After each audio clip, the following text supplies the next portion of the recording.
Antonia Brooks was 71, widowed 6 months, and, according to her only child, destitute. The call had come while she sat in the cracked vinyl chair of Dr. Patel's waiting room. "Mom, we're leaving for Europe tomorrow. I sold the beach house and your truck. We needed the money. Bye." Angela hung up before Antonia could answer. 45 years of raising a daughter, sleepless nights, scraped knees, college tuition, wedding bills, reduced to a 2-minute phone call. But Antonia did not cry. She smiled.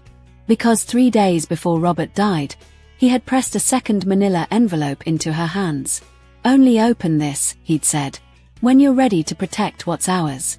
And only if Angela ever forgets who she is." She had slipped it into the back of her dresser drawer and forgotten it in the fog of grief. Until now. The first envelope, found the day Angela called, was the one Robert had told her about in his will.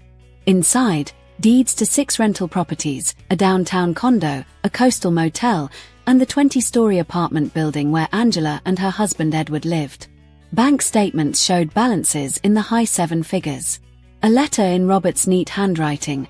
"I kept it secret so Angela would love us for who we are, not what we have. Use it wisely, my love."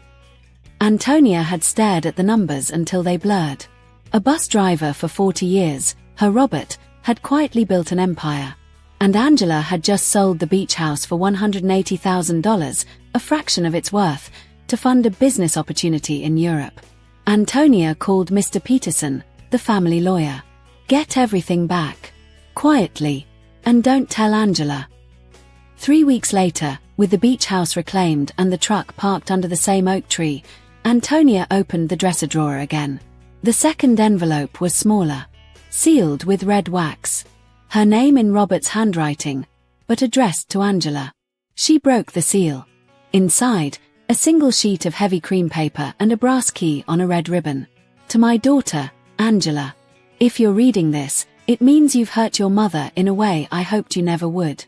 Everything I built, the properties, the accounts, the companies, is now in a trust called the Brooks Legacy Trust. You will not touch a penny for exactly 1 year from the date this letter is opened. During that year, you must live on your own earnings only. No help from your mother. No loans. No credit cards in her name. If you break this rule, the entire fortune goes to charity. If you complete the year with dignity, the trust dissolves, and you inherit half. The other half remains your mother's, forever." This key opens safety deposit box number 247 at First National Bank.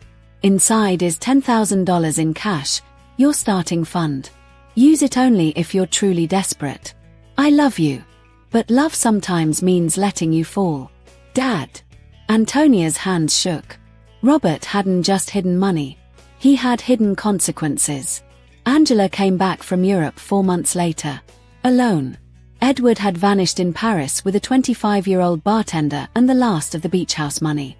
She stood on Antonia's porch in a wrinkled designer coat, eyes swollen, voice small. "Mom. I have nowhere else to go." Antonia opened the door. "Of course, honey. Come in." She did not mention the fortune. She did not mention the second envelope. Angela moved into her childhood bedroom. She found a job cleaning offices at night. She sold her jewelry to pay Edward's debts. She cried herself to sleep. Antonia watched. And waited. One night, Angela found the brass key in the pocket of an old coat. She brought it to the kitchen table. "Mom, what's this?" Antonia's heart stopped. She had hidden the key in Robert's old work jacket, the one Angela now wore to her cleaning job. "I don't know," she lied. "Maybe Dad's." Angela stared at the key. Then at her mother. Then back at the key. "I'm going to the bank tomorrow," she said quietly. "I need to know." The bank manager led them to the vault. Angela's hands trembled as she inserted the key. Inside the box, a stack of $100 bills, exactly $10,000. A second letter in Robert's handwriting. A small black notebook. Angela read aloud. "Day 1 of 365. UVE opened this box. That means you're ready to begin. The $10,000 is yours, but only if you follow the rules. Rule 1. No financial help from your mother. Rule 2. No lying about your situation. Rule 3. Every dollar you earn, write it in this notebook. Every dollar you spend, write it too. At the end of the year, bring this notebook to Mr. Peterson. If it's honest, the trust ends. If it's not, you lose everything. I believe in you, Dad. Angela closed the box. She looked at Antonia. You knew? Antonia nodded. Since the day you called from the doctor's office. Angela's face crumpled. You let me suffer. I let you grow, Antonia said. There's a difference. Angela took the $10,000. She quit her cleaning job. She enrolled in community college, social work. She rented a studio apartment above a laundromat. She paid her own bills. Antonia visited once a month. They drank coffee. They did not talk about money. Angela filled the black notebook. $1,200, first paycheck, receptionist, women's shelter. $87.32, groceries, ramen, eggs, rice. $45, bus pass. $0, help from mom. She dated every entry. On day 364, Angela showed up at Antonia's door unannounced.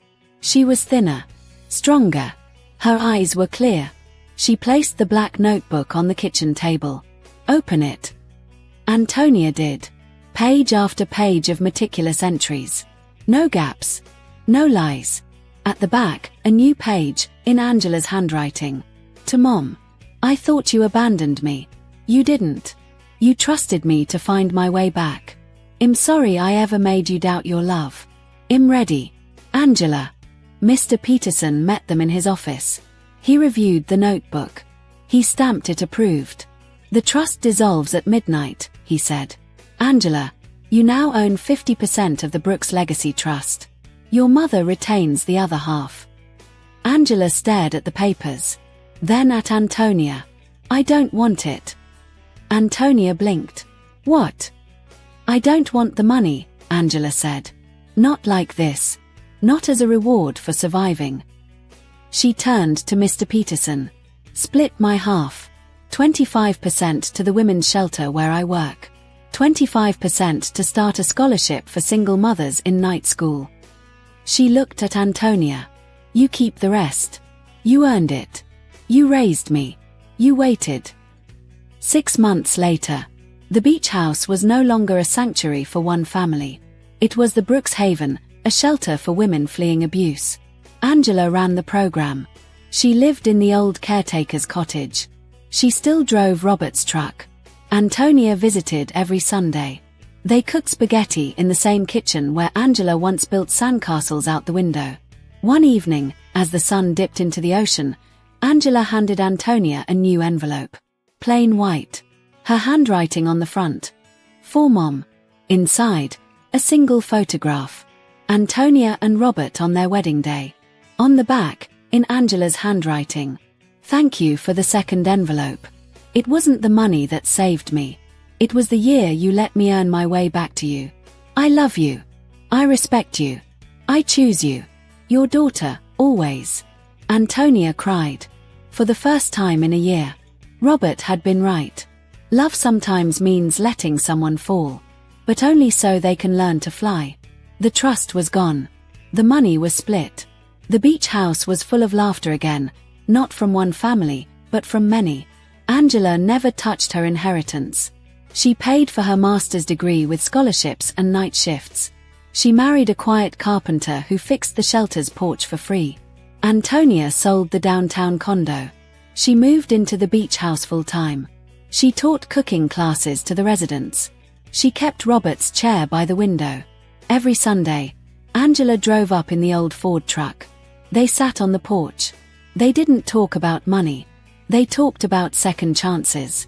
And second envelopes. And how sometimes, the greatest inheritance isn't wealth. It's the space to become someone your parents can be proud of.